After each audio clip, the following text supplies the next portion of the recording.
O que é melhor para dividendos, para renda passiva? Ações ou fundos imobiliários? E a grande resposta, e pega e anota isso. Qual é a resposta? Depende. Por que depende? Eu vou explicar para você o porquê que depende. Depende do seu estágio de vida como investidor. O seu estágio de vida como investidor. Inclusive, algo que não existia antes e que a gente incluiu dentro do programa Investidor Sempre Alto, que é o meu programa de acompanhamento, que tem 23 turmas, a gente incluiu um módulo específico mostrando como montar a Magar MRP, como montar a sua Magar modo renda passiva. 50% que é a multiplicação de patrimônio e 50% que é a renda passiva. Então a gente tem as duas estruturas. Para você que tem uma preferência por essa questão psicológica do dividendo pingando toda hora para você, você tem uma estrutura específica para você. Para você que quer só focar em multiplicação de patrimônio e não quer receber dividendos por motivos que você tiver na cabeça, você tem a Magar convencional. O que é a Magar? É a carteira de investimentos que faz qualquer pessoa lucrar nas altas e nas quedas da bolsa. É a combinação de investimentos que faz com que você consiga ter esse tipo de resultado, lucratividade nas altas e nas quedas da bolsa. A gente tem aqui em 5 super aulas mostrando como que você monta a sua Magar modo renda passiva, para focar 100% em renda passiva. Só que essa Magar MRP, essa Magar modo renda passiva, ela tem que ser montada e estruturada com base na sua situação de vida. Como assim? Como assim? Deixa eu explicar. Olha só, se você está na rota da liberdade financeira, ou seja, você tem que aumentar a sua renda passiva, aumentar o seu patrimônio, você ainda tem uma quantidade de patrimônio menor, você sabe que não tem como extrair a renda que você precisa para bancar os seus custos de vida, você precisa dar um maior foco para as ações.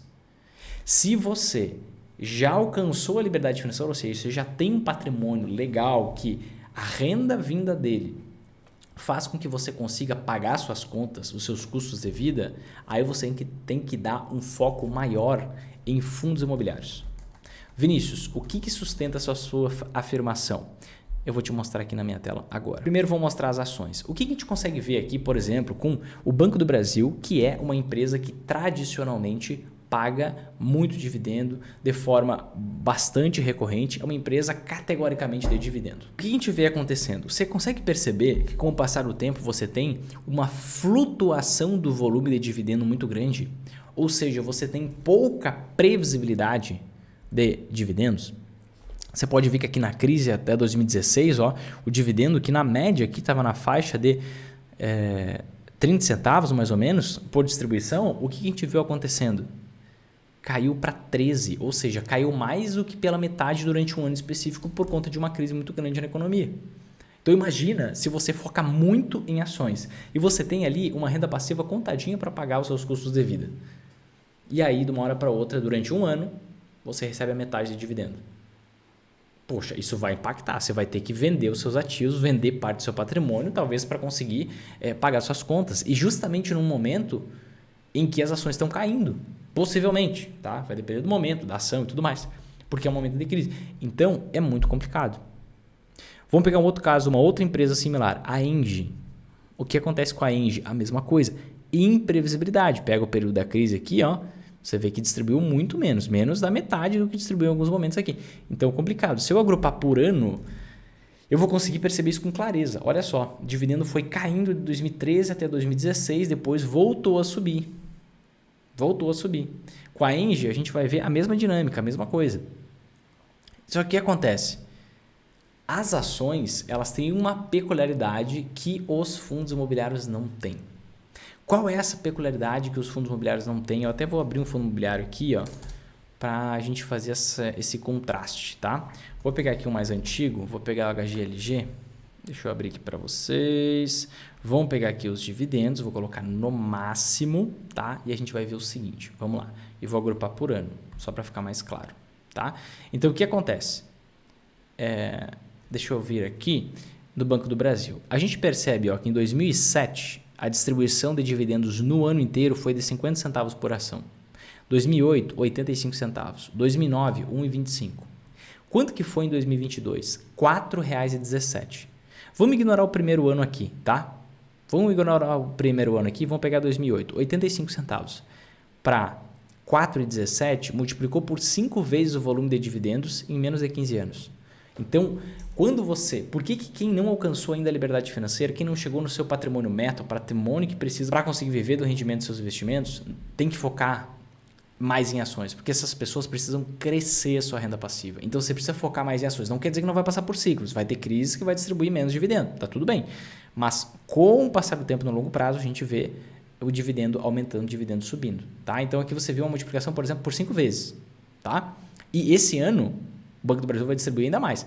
Olha que doido, só esse ano, só em 2023, nos primeiros 4 meses do ano, o Banco do Brasil já distribuiu mais dividendo do que em 2008 inteiro e quase a mesma coisa de dividendo que em 2009. Então você tem, como a empresa ela tem um potencial muito maior de expandir os seus lucros, justamente porque é uma empresa, olha só, a expansão dos lucros acontece de uma forma muito maior. E eu estou pegando uma empresa grande, uma empresa inclusive estatal, justamente para que você não tenha essa visão de que eu estou mostrando uma empresa que foge à regra.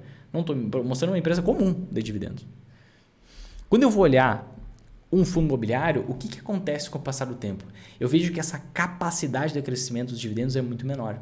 Não tem como um fundo imobiliário, no intervalo de 5, 10, 15 anos, triplicar a quantidade de dividendos que ele me entrega. A não ser que ele faça oferta de novas cotas, eu tenho que investir mais dinheiro. Aí é uma outra história.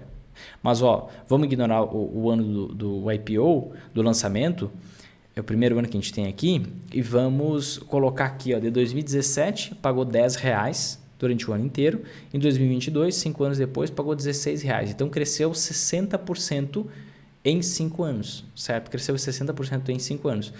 2023 pagou R$4 já, tá? Bem menos do que os R$10 lá de 2017. Aqui a gente tem um crescimento maior, inclusive médio, né? Maior do que 60% em 5 anos. Então a gente consegue ver claramente que uma empresa, como ela consegue ter uma maior capacidade de expandir os seus lucros, inclusive uma empresa muito grande, do que um fundo imobiliário, quem não atingiu o patrimônio necessário para viver da sua renda passiva precisa focar mais em ações, porque elas têm uma capacidade maior de crescimento do dividendo. Pelo contrário, deixa eu desagrupar aqui, quem já tem um patrimônio grande o suficiente que consegue custear o seu padrão de vida com a renda passiva dos seus investimentos, essas pessoas devem focar mais em fundo imobiliário. Por quê? Porque aqui você tem mais previsibilidade. Você consegue ver claramente que a distribuição do dividendo ela é mensal, certo? Ela é mensal. Em algum momento pode cair, depois ela pode voltar. Aqui você caiu por um tempo, depois você teve um dividendaço distribuído. Então acaba que compensa, e teve em alguns outros momentos isso também. Você tem um dividendo que ele é mais previsível, mas ele não cresce tanto. Você consegue ver claramente que ele não cresce tanto, né? Então, o que acontece? Quando você não tá na sua atividade laborativa, não pensa em parar de trabalhar, quando você está formando, multiplicando patrimônio, o seu foco maior tem que estar nas ações. Quando você já está num estágio que você vai usar a renda vindo dos seus investimentos para bancar o seu custo de vida, você tem que focar mais nos fundos imobiliários. Por quê? Quando você está focando em crescimento patrimonial, o que você quer? Crescimento. Então você quer potencial de crescimento tanto do patrimônio quanto da renda passiva. E quando você está no momento de viver do rendimento dos seus investimentos, você quer o quê? Previsibilidade.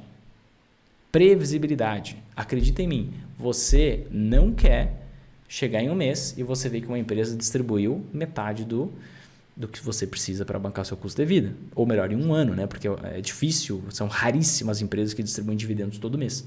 Tem mais esse ponto. No fundo imobiliário você tem uma distribuição de dividendos mensal e nas ações, o que você tem? Uma distribuição de dividendo, que são parte dos lucros das empresas, de forma geralmente, né, semestral, anual. Algumas distribuem de forma trimestral e algumas, menos ainda, distribuem de forma mensal. Então, numa você quer crescimento, noutra você quer previsibilidade. Quanto maior o foco em previsibilidade, maior o foco em fundo imobiliário. Quanto maior o foco em crescimento, maior o foco nas ações que têm esse potencial de crescimento da renda passiva.